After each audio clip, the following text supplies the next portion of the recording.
नमस्कार, आप देख रहे हैं जनता की आवाज न्यूज और मैं हूं आपके साथ ज्योतिका। आइए रुक करते हैं खबर की ओर। केंद्रीय बजट पर राजनाथ सिंह का बयान, बोले आत्मनिर्भर और विकसित भारत की मजबूत नींव। केंद्रीय बजट पर रक्षा मंत्री राजनाथ सिंह ने कहा, यह बजट जनता की भावनाओं और अपेक्षाओं पर खरा उतरता है। यह बजट प्रधानमंत्री मोदी के आत्मनिर्भर भारत और 2047 तक विकसित भारत के विजन को मजबूत आधार देता है। समाज के सभी वर्गों के उत्थान के लिए इसमें पर्याप्त प्रावधान किए गए हैं। इस बजट में रक्षा क्षेत्र के लिए 7.85 लाख करोड़ रुपए का प्रावधान किया गया है। ऑपरेशन सिंदूर की ऐतिहासिक सफलता के बाद यह बजट देश की रक्षा व्यवस्था को और मजबूत करने के हमारे संकल्प को दर्शाता है।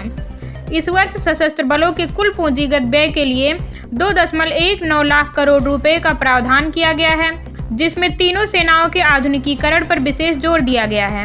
इसके लिए 1.85 लाख करोड़ रुपए निर्धारित किए गए हैं।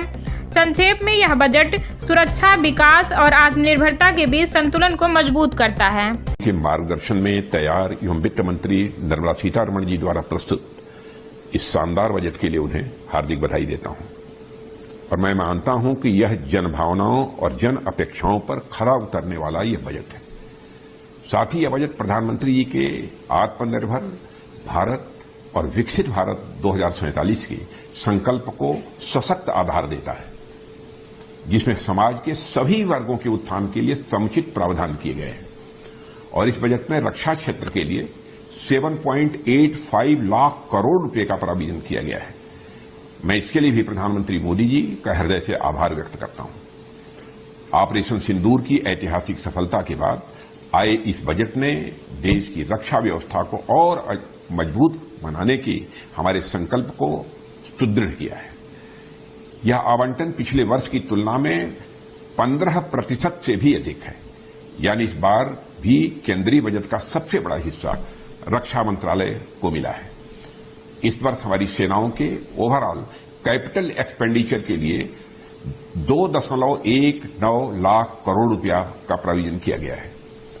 और इस बजट का सबसे महत्वपूर्ण पक्ष हमारी तीनों सेनाओं के मॉडर्नाइजेशन का है और इसके लिए इस वर्ष 1.85 लाख करोड़ रुपए की प्रावधान की गई है, जो पिछले वित्त वर्ष की तुलना में लगभग 24% अधिक है।